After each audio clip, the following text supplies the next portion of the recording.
Olá pessoal, tudo bom? Eu sou a Simone e hoje daremos início à nossa revisão da primeira prova bimestral da disciplina de densitometria. Hoje nós temos um crescente desenvolvimento e avanço tecnológico na área de imaginologia, que proporciona uma imagem de qualidade e que vem sendo cada vez melhorada. Isso facilita diversos tipos de diagnóstico. Um deles está na visualização por meio de radiação ionizante da chamada densidade óssea. Essa linha da radiologia ela é denominada densitometria óssea e é uma vertente relativamente nova na área. A densitometria óssea ela é um procedimento, um exame radiológico que mede com rapidez e precisão a densidade dos ossos. É um exame que trabalha com baixas doses de radiação e que quantifica, por meio da densidade óssea, se o valor que foi encontrado está ou não dentro da normalidade, de acordo com padrões de referência estabelecidos previamente. As áreas mais comuns de serem examinadas são o fêmur e as vértebras, devido à série de fraturas osteoporóticas que são frequentes nesses ossos. Quanto mais cedo for a perda óssea for identificada e tratada, melhores serão os resultados a longo prazo. O que é possível? É possível a gente realizar uma parada do processo ou então conseguir realizar um ganho substancial da massa óssea. No caso da osteoporose, nem todas as mulheres na pós-menopausa apresentam uma diminuição acentuada desse valor. Cerca de 1/3 das mulheres possuem esse nível de limiar de fratura acentuado. A falta de sintomatologia clínica antes de ocorrer as fraturas e também a ausência de algum tipo de marcador clínico e laboratorial específico façam que o diagnóstico da osteoporose seja quase impossível sem o auxílio de determinadas técnicas mais elaboradas, desenvolvidas, consideradas de forma recente, por ter sido feito nas últimas 2 décadas. O desafio, então, é detectar de forma mais precoce possível quais são as mulheres pertencentes ao grupo de alto risco. Qual que é o alto risco? São mulheres que apresentam, geralmente mulheres, para o caso da osteoporose, a perda de massa óssea dessa densidade acentuada. Embora considerada uma doença de idade avançada, devido a certas condições metabólicas, essa doença pode atingir pessoas de qualquer idade. Então, até o momento, a melhor forma da prevenção das complicações resultantes da osteoporose é proceder ao diagnóstico precoce da perda de massa óssea.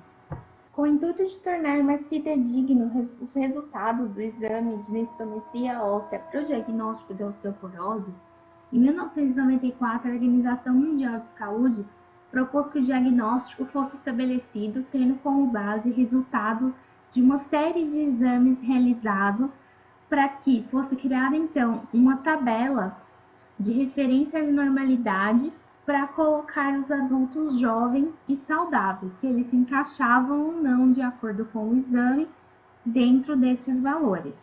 Isso determinou uma nova fase da atenção clínica para o diagnóstico da osteoporose. No nosso osso, nós temos patologias que podem ocorrer, e essas patologias podem ser doenças metabólicas que afetam crescimento, formação, remoção óssea, bem como fraturas, deformidades, infecções bacterianas e tumores.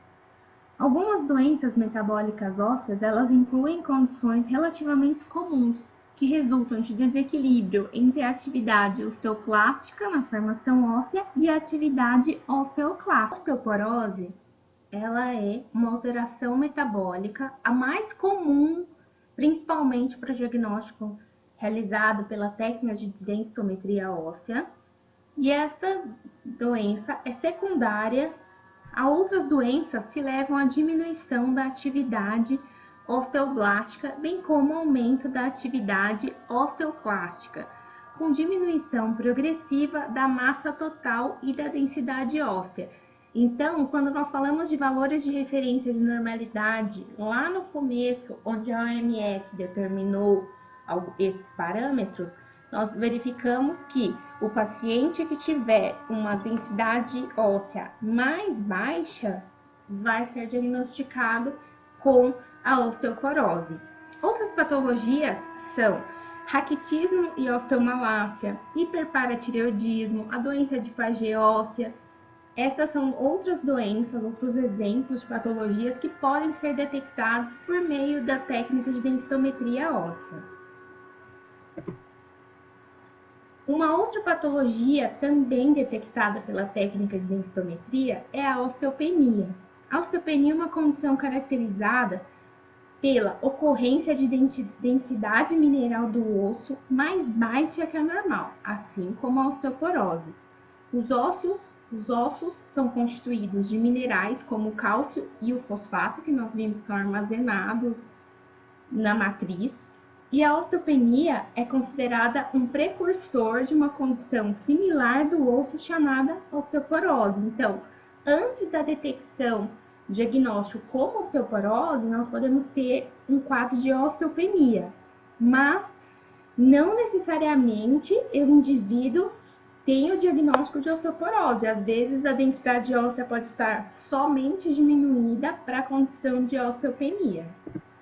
Para a realização do exame de densitometria, vocês podem visualizar este aparelho onde o paciente fica deitado, similar a uma cama, e na lateral há um braço direito superior que contém o tubo de raio-x e que vai escanear a área de interesse do exame.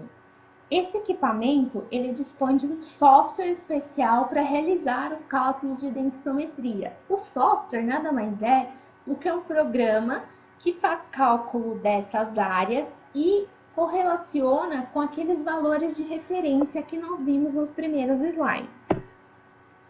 Como é composto, então, o equipamento de densitometria óssea?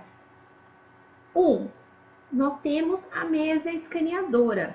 A mesa, ela possui esse braço escaneador que contém suprimentos de força, o circuito eletrônico, um mecanismo para escanear e a fonte de raio-x. Na lateral também nós temos o braço escaneador. O braço é o próprio detector e esse suporte que serve de cabo condutor entre o detector e a mesa vai incluir um painel de controle, onde nós vamos ligar, desligar, permitir movimentação para frente, para trás, esquerda e direita, tudo lentamente para conseguir escanear a área de interesse. Então, nós temos mesa escaneadora, braço escaneador. Esse aparato fica ligado a um computador. O computador é onde será analisado e armazenado esses dados. Ele possui uma comunicação com a mesa, com o monitor e também muitas vezes pode ter uma impressora. O monitor é onde nós vamos visualizar as telas do software e as imagens que estão sendo escaneadas. O teclado faz também conexão com o computador e é utilizado para digitar os comandos. O software é o programa que viabiliza a realização do exame, geralmente de coluna, fêmur, antebraço ou até mesmo um escaneamento do corpo inteiro. Esses programas eles apresentam submenus operacionais que orientam, de acordo com o destino de escaneamento, como que o usuário vai elaborar esse protocolo e também viabiliza a impressão de relatórios de análise densitométrica. O exame de densitometria óssea, alguns fatores podem ser de extrema importância que interferem na imagem, como, por exemplo, se essa precisão de exatidão ocorre, se o equipamento foi calibrado, artefatos que podem atrapalhar a imagem, deformidades da imagem, se o paciente fica parado, se ele coopera para a realização do exame, a aquisição e análise de imagem ser feita de forma correta, a manutenção do equipamento, o reposicionamento do equipamento para um novo exame, a mudança do tubo de raio-x, entre outros. Por isso, então, é necessário um teste diário dos aparelhos de densitometria conforme recomendação do fabricante. Recomenda-se também verificar o Phantom se houver qualquer reparo no sistema. Como que ocorre, então, a mudança dos detectores?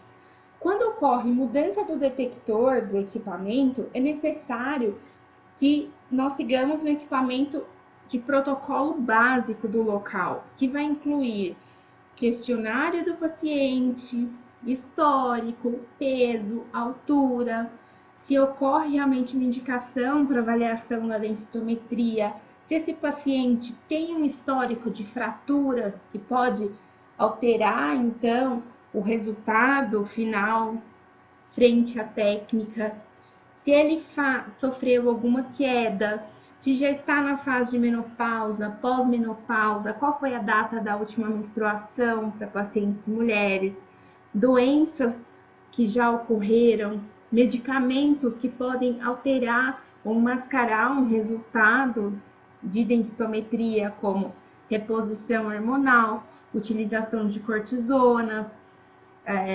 medicamentos como reposição de cálcio, bifosfonados, o estilo de vida desse paciente, bem como o histórico familiar para doenças pré-existentes. Por isso, então, é importante sempre fazer uma entrevista prévia com este paciente.